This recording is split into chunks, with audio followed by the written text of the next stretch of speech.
US President Joe Biden visited the US-Mexico border on Thursday as the influx of immigrants has become a dominant issue for voters ahead of presidential elections. President Biden was briefed by Border Patrol agents and walked alongside the Rio Grande River that separates Brownsville and Mexico. Biden said his proposed measures would speed up the asylum process and deter crossings. Now, Biden, who assumed the president's office in 2021, promised to reverse Trump's administration's immigration policies.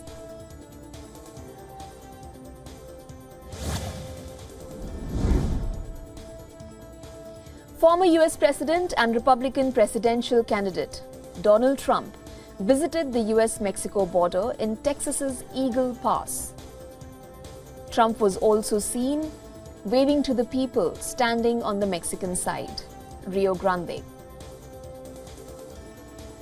Now, the Eagle Pass remains a flashpoint in a heated partisan debate over the issue of border security.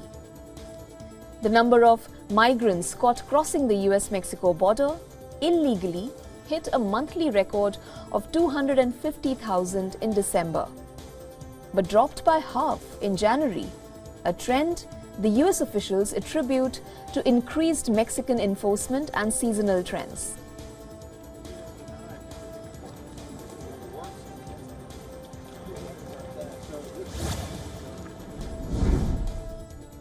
Republican presidential candidate and former UN ambassador Nikki Haley conducted a public rally for her campaign in United States' Virginia on Thursday.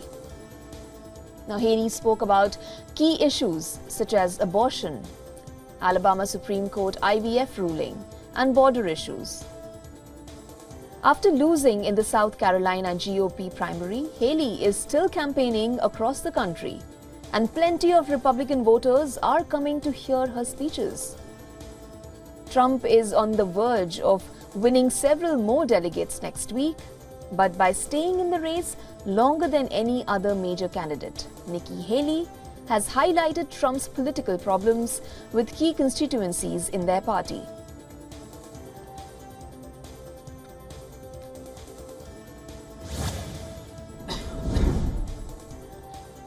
Amid the ongoing farm protests in Warsaw, Polish Prime Minister Donald Tusk said that the Polish government and farmers are on the same side and have the same goal.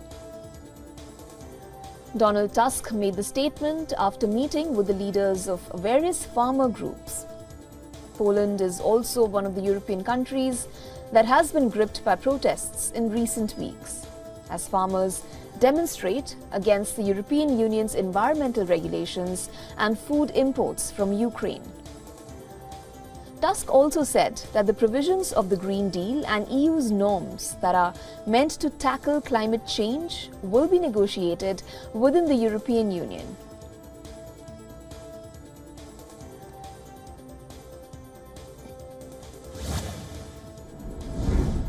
Israeli Prime Minister Benjamin Netanyahu said that it was too early to say if Israel will agree a ceasefire and hostage exchange deal with the Hamas. Negotiators from the United States, Egypt and Qatar have been working on a framework deal under which the Palestinian militant outfit would free some hostages in exchange for the release of Palestinian prisoners. Now, in its October 7th attack, Hamas militants abducted 250 people. According to Israeli tallies, 100 were released after a temporary truce in November. On the other hand, according to the Hamas's health ministry, the Palestinian death toll from Israel's armed offensive has climbed to 30,035 and left over 70,000 people injured.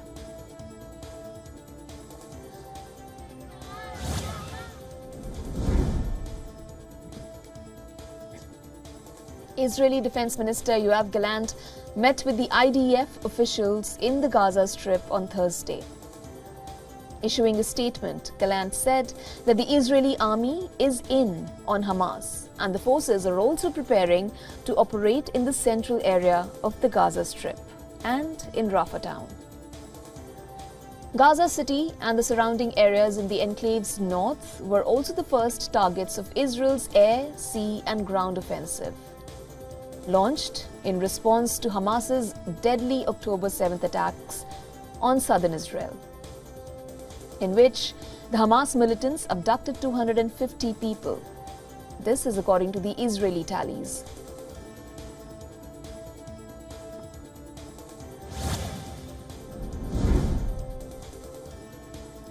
The tensions between the United States and Yemen's Houthi militias continues in the Red Sea.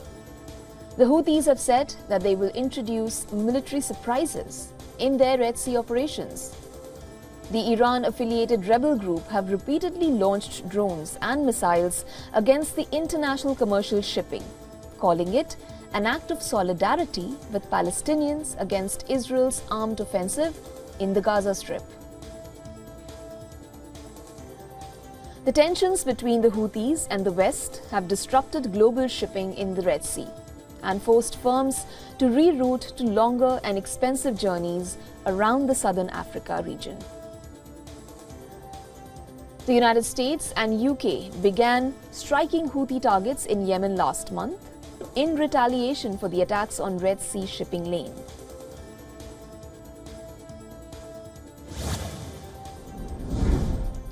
Indian Prime Minister Narendra Modi chaired a key meeting of his Bharatiya Janata Party's Central Election Committee. The meeting was held late on Thursday, and this was on Thursday evening, to finalize the first list of candidates for upcoming 2024 general elections. BJP's National President JP Nadda, Union Ministers Amit Shah and Rajnath Singh, along with key state leaders like Yogi Adityanath, Devendra Fadnavis, Bhupendra Patel were also seen in attendance. The BJP plans to release its first list before the Election Commission announces dates for the Lok Sabha polls, which are likely to take place in April-May.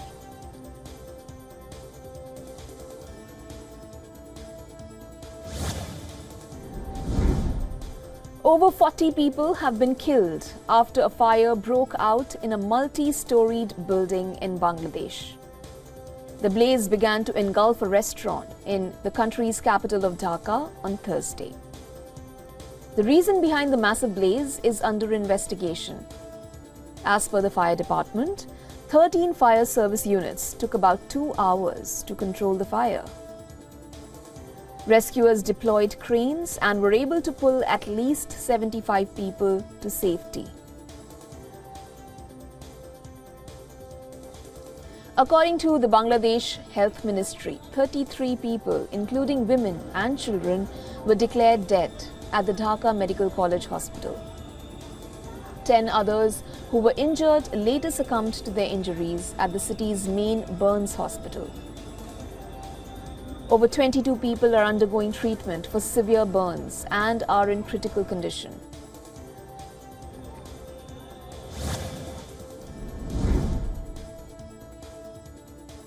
On the other hand, former Canadian Prime Minister Brian Mulroney has died at the age of 84.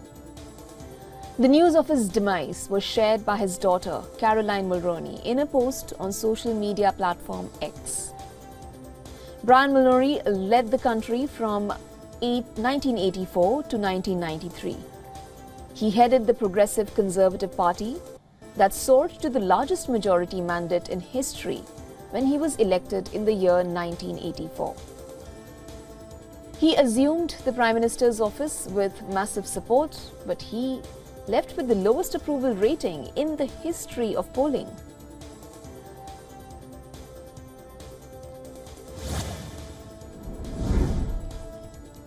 Heavy gunfire has paralyzed Haiti's capital as a powerful gang leader threatened to capture the country's police chief and government ministers. Armed gunmen shot at the country's main international airport and other targets in a wave of violence that caught many Haitians by surprise, forcing businesses, government agencies and schools to close early. The attacks came a day after Prime Minister Ariel Henry was in Guyana for a 4-day summit organized by a regional trade bloc known as CARICOM, with the UN-backed deployment of Kenyan police forces high on the agenda.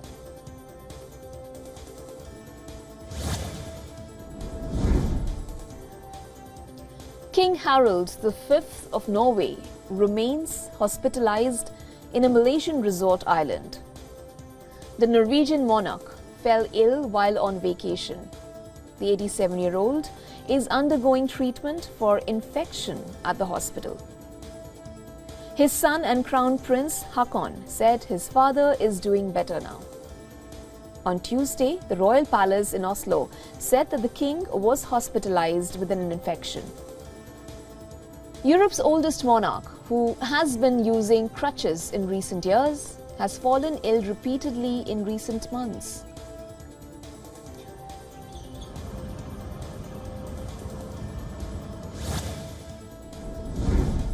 On the other hand, environmental activists occupied a forest adjoining Tesla's Gigafactory in Germany's Brandenburg to protest plans of the electric car manufacturer to expand its factory.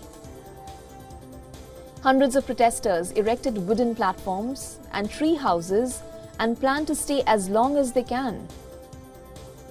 Now, the protests come after recent reports that the factory potentially broke the regulatory limits for wastewater.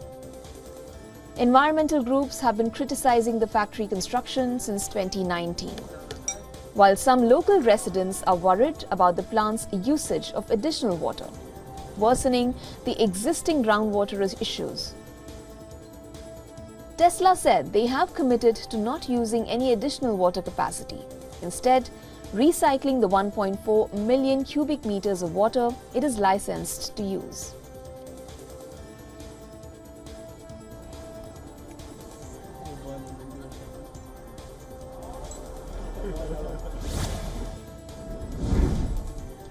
In the Bolivian city of Cubija, volunteers waded through floodwaters to rescue dogs, cats, chickens left by homeowners who had to evacuate. The city has been inundated by flooding after days of heavy rain, displacing thousands of people and damaging houses and businesses. The damage has been heaviest in Cubija, which lies across the Brazil border. Earlier this week, the city mayor declared the area as a disaster zone, following the devastation caused by the overflowing of the Acre River.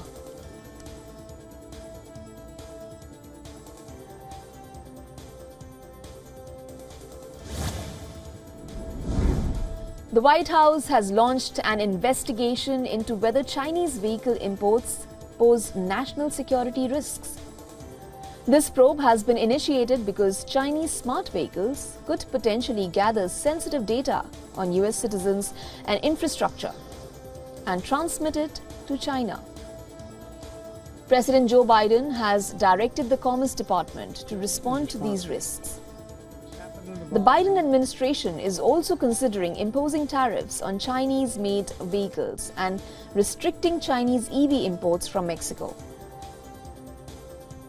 According to reports, the White House is concerned about this extensive data collection and remote control capabilities of these smart vehicles. The US Commerce Department has also planned to gather public input for 60 days to assess the risks associated with Chinese connected cars.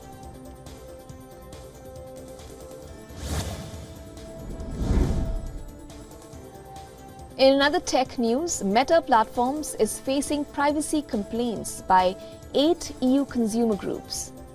The consumer bodies from countries that include France and Denmark have accused the Facebook owner of violating privacy rules by collecting user data without legal basis.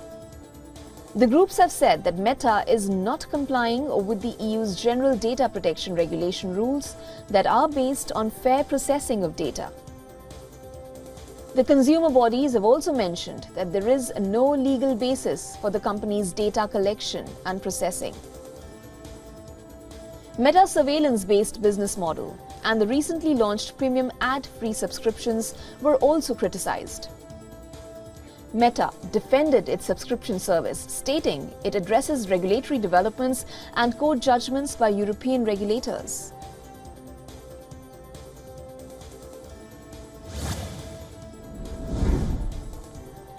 The fusion of civil and military technologies in Mianyang, the second largest city in Sichuan, is driving the robotics industry to unprecedented heights.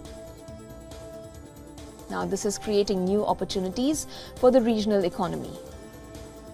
A robotic dog that combines cutting-edge technologies like radar, autonomous motion control, and image recognition has taken its first step towards commercial viability. The four-legged robotic creature is capable of maneuvering its way around a challenging obstacle course. This versatile creation can adapt to a wide variety of conditions. It also has the ability to carry up to 20 kilograms and can be used in multiple different application scenarios, ranging from rescue missions to patrols.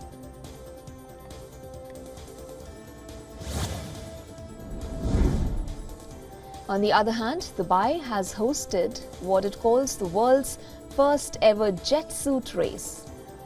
Iron Man pilots race in jet suits against a backdrop of Dubai's skyscraper pilots line up on a runway in Dubai and fire up their 7 jet engines. They also control the jet engines on their hands and backs. Gravity Industries, a trailblazing company at the forefront of jet suit technology, previously drew worldwide attention when it equipped one of its jet suits on a British Royal Marine. Since then, they've travelled widely with the suits before coming up with the idea of competition with the Dubai Sports Council.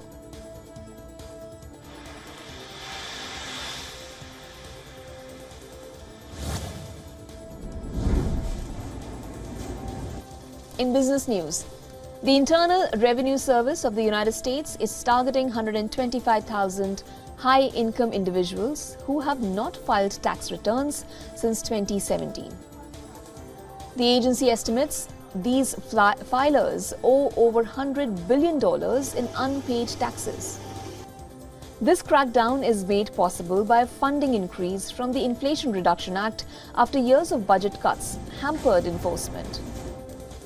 The agency aims to collect outstanding taxes and help lower-income non-filers access benefits like the child tax credit. Republicans in Congress are pushing to cut IRS funding significantly. The Congressional Budget Office warns that reducing it by $20 billion could actually cost the government $44 billion in lost revenue over the next decade.